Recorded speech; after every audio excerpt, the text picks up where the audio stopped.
తెలంగాణ ప్రజలకు నమస్కారం. ఈరోజు మున్సిపల్ ఎన్నికల సందర్భంగా సంగారెడ్డి పట్టణంలో సంగారెడ్డి మాజీ ఎమ్మెల్యే శ్రీ జగ్గారెడ్డి గారు చాలా నీచంగా జుగుప్సాకరమైన భాషలో పోలీసు శాఖను అవమానించారు. నిజంగా ఒక పోలీసు శాఖలో 26 సంవత్సరాలు పనిచేసిన ఒక అధికారిగా మాత్రమే కాకుండా మామూలు మనిషిగా కూడా ఆ భాష వింటుంటే చాలా బాధ అనిపించింది. రక్తం మరిగిపోయింది. నిజంగా జగ్గారెడ్డి గారు మీరు చాలా సీనియర్ రాజకీయ నాయకులు, ఎన్నో సంవత్సరాల నుంచి రాజకీయాల్లో ఉన్నారు. సంగారెడ్డికి ఎమ్మెల్యేగా పనిచేసింది. ఇప్పటికి కూడా కాంగ్రెస్ పార్టీలో యాక్టివ్గానే ఉంటున్నారు. మీ క్యాండిడేట్ను ముట్టుకుంటేనే మీరు సిఐని ఉన్నారు, నానా దుర్భాషలు ఆడుతున్నారు. ఇంకా హోంగార్డులను అయితే మీరు చాలా నీచంగా తిడతా ఉన్నారు. మీ అమ్మకు పుట్టినరా, నాయనకు పుట్టినరా, కొడుకులారా మీ సంగతి చూస్తా అని అంటున్నారు. అంటే యూనిఫామ్కి ఇచ్చే మర్యాద ఇదేనా?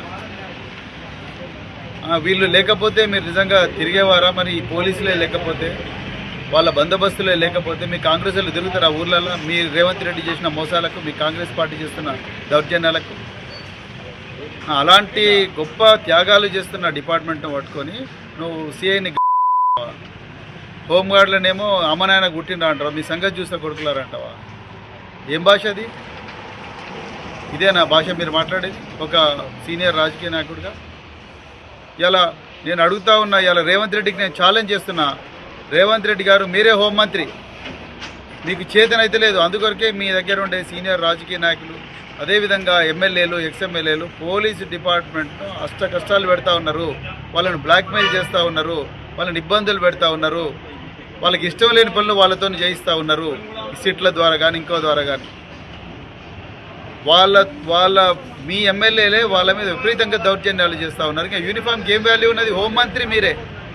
మీ హోంమంత్రిత్వ శాఖలో ఉండే కానిస్టేబుల్ల మీద, ఎస్ఐల మీద, సిఐల మీద మీ ఎక్స్ఎమ్మెల్యేనే భాష నాండి వాడాల్సిన భాష రేవంత్ రెడ్డి గారు. మీరు అదే భాష మాట్లాడుతున్నారు, మీ ఎమ్మెల్యేలు, మీ ఎక్స్ఎమ్మెల్యేలు అదే భాష మాట్లాడుతూ ఉన్నారు. మీకు చేత కాకపోతే ఒక్కరోజు మాకు ఇచ్చేయండి, బీఆర్ఎస్ పార్టీకి మీ హోంమంత్రిత్వ శాఖ. పోలీస్ శాఖ పవర్ ఏందో చూపిస్తాం, పోలీస్ శాఖ ఇజ్జత్ ఏందో నిలబెడతాం.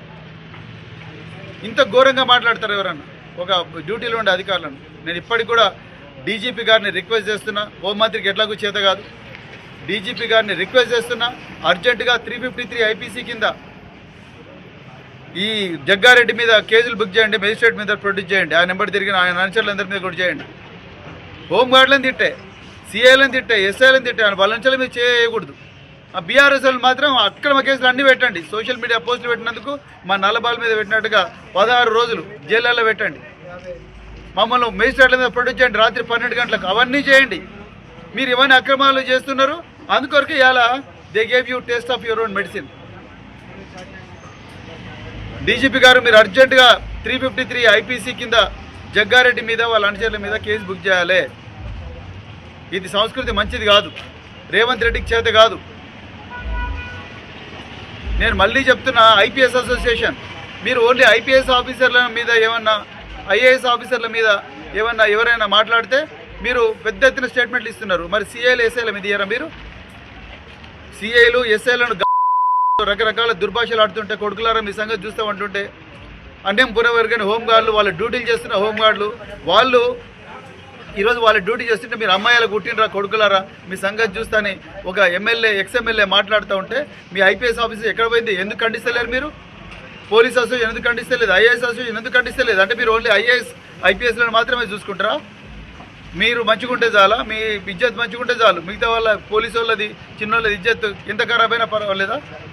అర్జెంటుగా ఐపీఎస్ అసోసియేషన్ కూడా దీన్ని ఖండించాలి, ఐఏఎస్ అసోసియేషన్ కూడా ఖండించాలి. అర్జెంటుగా జగ్గారెడ్డి గారి మీద వెంటనే కేసు బుక్ చేయాలి. అదేవిధంగా ఆయన మేజిస్ట్రేట్ మీద ప్రొడ్యూస్ చేసి రిమాండ్ చేయాలి. అవసరం అనుకుంటే ఆయన పీడీ యాక్ట్ కింద జైల్లో పెట్టండి. నేను మళ్ళీ చెప్తున్నా రేవంత్ రెడ్డి గారు, ఇది బీఆర్ఎస్ పార్టీ మీకు ఇస్తున్న ఛాలెంజ్. ఒక్కరోజు ఆ డిపార్ట్మెంట్ మా చేతిలో పెట్టు. ప్రజల జీవితాలు ఎట్లా కాపాడాలనో, డిపార్ట్మెంట్ ఇజ్జత్ ఎట్లా నిలపాలనో మేము ఒక్క రోజులో చేసి చూపిస్తాం. జై తెలంగాణ, జై కేసీఆర్.